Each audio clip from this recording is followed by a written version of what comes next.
the great Zeitgeist film of the last few decades, a decade at a time.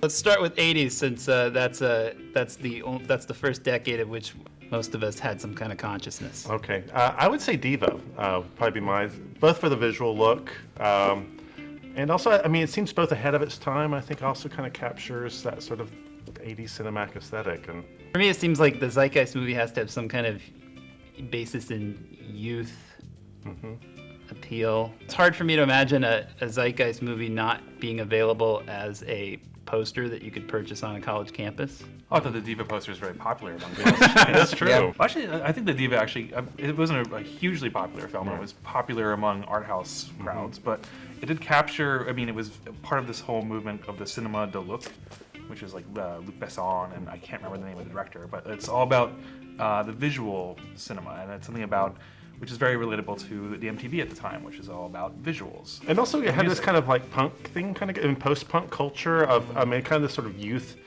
culture, which was kind of exploding tradition. I mean, I think that everything about that film, both from the look, but also the stories about trying to take the written conventions and just sort of upend them in the air. And even though there are lots of ways that doesn't describe the 80s, I think there are lots of ways that does describe the way that youth culture thought of itself, in some ways the way that youth culture was. That's also very forward-thinking, I think, because it has the whole thing when it takes a bunch of cultures and puts it in one big melting pot. Yeah. So you have different genres and you have different cultures in that film. You have like an Asian character and you have a bunch of French characters and you have this Black American opera singer, and they're all kind of mixed into this one film. And I think that's very much what happened in the 90s, and especially not just in French cinema, but I think especially in American cinema, mostly in the last decade. I think that's what happened. So what about the 90s? What would be the 90s? Well, wait a minute. I have to ask yeah. about... Hold on a second. Hold on. Post-punk and college students are the core of the zeitgeist. I can't abide by that at all. What about The Big Chill, or 9 to 5? Yeah. Like something more middle of the road. I was going to say Ghostbusters, which is Or a really Ghostbusters. safe choice, but I think it's something that it has a certain smartass quality that is which wasn't around, I think, in the 70s. It was a certain post-irony that happened in the 80s that film like really captures. That you can be a comedy and a smart aleck comedy, but also be a big budget fantasy action horror film. Yeah, it's a blending of genres. So how about Wall Street for the 80s? Well, I know you use Wall Wall Street, Street in one of your classes. Yeah. It is. I mean, certainly it always seems dated to the students. I think probably because these like technology, like the cell phone, always gets a good laugh. Right? Is there a robot in The that? shoe cell phone, Yes, exactly. Yes. which they actually use as a joke in the sequel, right? Yeah. Did you see the sequel? I haven't seen the sequel. Yeah, I when mean, he's getting out of prison, they give him his cell phone back, and it's a brick. I mean, it's interesting because I feel like, teaching that the history is somehow somewhat forgotten. I mean, people know the broad brushstrokes, like, Wall Street, is sort of greed-driven, but they don't know what the leverage buyout things were. Like the whole history is kind of, unless you've studied it or read about it or lived through it, like I think that it probably does capture that sort of specificity actually pretty well.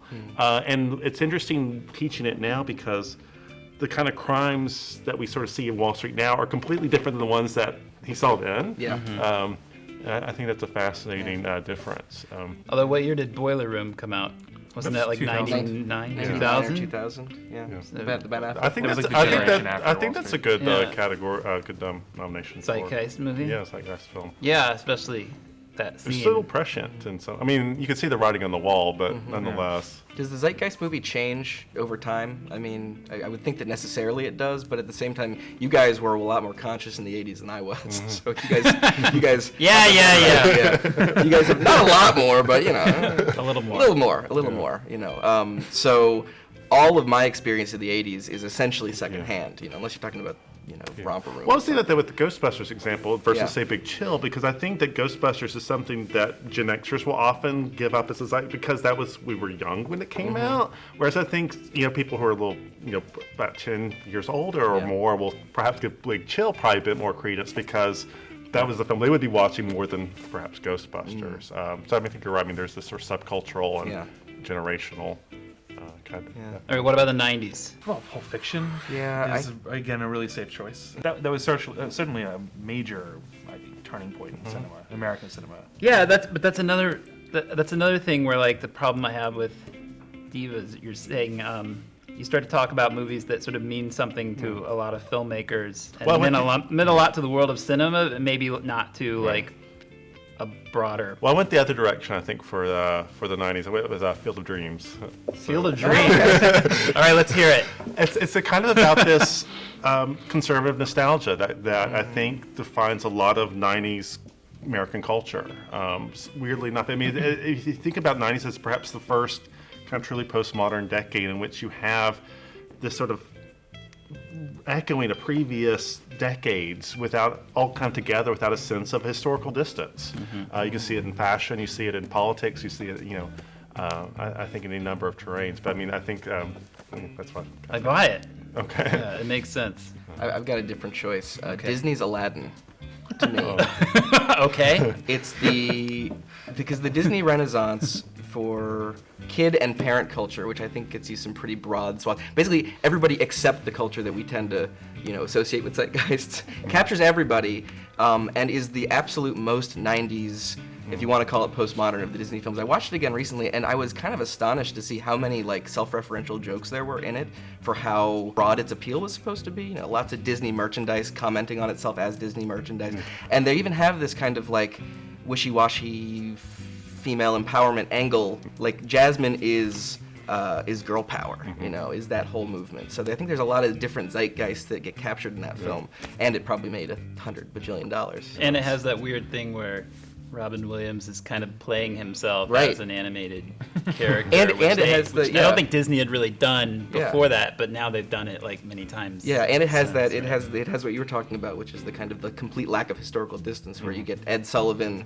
and who else is in it? He does a huge stream of references. Edward G. Robinson. And yeah, right. I mean, he basically his does love decade by interest. decade, until he gets back up to Robin Williams in the 90s. Yeah. How about Fight Club?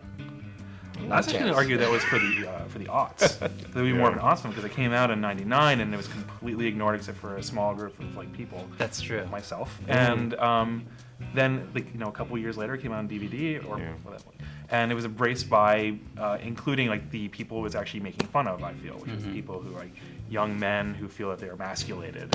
And that film was completely making fun of them, but those people have embraced it as though it wasn't actually mocking them. But I think that part of the 90s was a rejection of the consumerism of the 80s, which is a lot of what that movie I is feel the 90s were obviously very about. consumerist, but That's actually true, but it's that weird thing where it was consumerist. Like Don't the pretend things we that were was big. consuming was stuff that was like supposed to be, Anti-consumer. like grunge music, Yeah. right? Yeah. Like grunge music became, Yeah. people were doing it on runways shows. You could buy a Yeah. $180 flannel. Doug Prey made Hype, the documentary about that. But what we were buying was right. like which would speak, I think, perfectly to Fight Club because it's a film which has this sort of crisis of anxiety about what it means to be consumerist. Like, I mean, it's not that I guess the characters do sort of step out of a consumerist culture in some ways, but I think it's kind of about that anxiety of how do we inhabit it. It's one of the few movies we've mentioned so far that I feel like kind of holds up. Fight Club? Yeah, Oh, you I've don't always think so? hated Fight Club. You hate it still? Hate it. All Hate right, it. make your case. No, it's a movie that I saw once and didn't have a well enough informed opinion on it. I just thought that it was kind of like dime store profound pseudo-philosophical veneer over just this kind of I don't know what to call it, like consumer nihilism or something, like just or pop nihilism, like the kind of stuff that you would parody in The Big Lebowski. Like I feel like the three German guys from The Big Lebowski created Fight Club. They believe in nothing. Like that's like that's their movie. But when I saw it, and I was a little younger than 20, and I saw it as serious at the time, and I was at my most impressionable film-going period, and I loved Pulp Fiction. I loved these films, but there was something about Fight Club that seemed particularly sour to me. Well, I think the film wants to have it both ways. Yeah. I think it wants to mock and also be. Yeah. You mentioned that how people kind of misread it, but I think the misreading's built into the film. Oh no, totally. Yeah. But it is anti-consumerist, but it's Yeah. not as anti-consumerist in the way that the characters are. Because it's actually, I think, it's mocking the people who feel emasculated. Right. Who feel, it's true that they feel kind of lost in this like consumer wasteland. Yeah. But at the same time, they're becoming fascists and they're becoming terrorists, and like that's what's funny about it. It's like Yeah. people who are being they're being misled a different way that they don't understand. Yeah. But it does also kind of revel in the kind of sort of macho kind of posturing of the character in a way. Aesthetically, I think it does. It does. I mean, again, Yeah. it does want to have it both ways. Yeah. I think it ultimately does deride that. So what about the aughts? What else besides? Were you actually thinking Fight Club for the aughts? That was one of my choices for the odds, mostly because its impact wasn't really felt until then. Right. But at which point, you know, and from like a film that was a big bomb to being like the third best film of all time, almost as good as The Godfather or something like that. So. What about something like Fahrenheit 9/11? Like, there's something that There's some, which I don't know if it actually lives up. Well, now, it but, you know, existed to do one thing and it failed. Right. But yet it somehow captured an ethos of, I think, that the Bush administration in a way that wasn't always being captured in the sort of mass media news. And I mean, I think the film's problematic in lots of ways, but I think it does somehow capture something at the time, and I think got some response because of that. But It won the Palme d'Or that year. Yeah, because won it was Palme so d'Or. screwed up. yeah. And it was relentlessly open about its agenda, which has become, I think, more evident in documentaries of that type Right. since that movie. Yeah. Yeah, so it certainly is sort of the cinematic or Like it kind of sort of documentaries made like it that. okay to do that. Which is weird because he'd been having that approach, you know, since Roger and me, but somehow it didn't catch on until. Yeah, but even like, his critique was too subtle, I guess. yeah. Until Fahrenheit 9/11. But even his other movies, like, yeah, I mean, Roger and Me is an attack on GM, but it's about a bigger thing, right? And so is Bowling for Columbine, Yeah. and so is the big one. But then you get to Fahrenheit 9/11. It's really just about what it is, which is that very narrow, like. Yeah. Though I will say one thing I like about a lot of his documentaries is that some of the side points are actually just as interesting, or sometimes more interesting than the main argument. Yeah. Like when he follows the recruiter around. I mean, that's a fascinating little vignette, and it's obviously it's in support of the big argument, but it's actually kind of about the social class in America. Like, and I think Roger and Me functions the same way. So what are the early candidates for this decade? Nothing for this decade yet. I was going to give you one more crazy pick Okay. for the 2000s. Yeah, let's hear it. Jackass the movie. Yes. It was YouTube before there was a YouTube. Yeah. It's And it's the highest grossing documentary of all time. Highest grossing Except for documentary. the of all Is it time. really? Yeah. Oh yeah, there's like nothing comes close to it. Interesting. I guess I just don't think of it as It's a a documentary. They're I have technically to- yeah. documentaries. So. when I teach documentary now, used to be you could teach the 5 modes, say, right? But now I just start with reality. us. I start with reality television and I pull the modes out of it because I'm like, you know what? Forget it. We can't do the modes anymore except as a historical lineage kind of a thing, because reality TV is documentary, and we have to understand it as documentary and why it is the way that it is as documentary to understand some of the more interesting things about reality TV, like how it's constructed, how it actually makes meaning.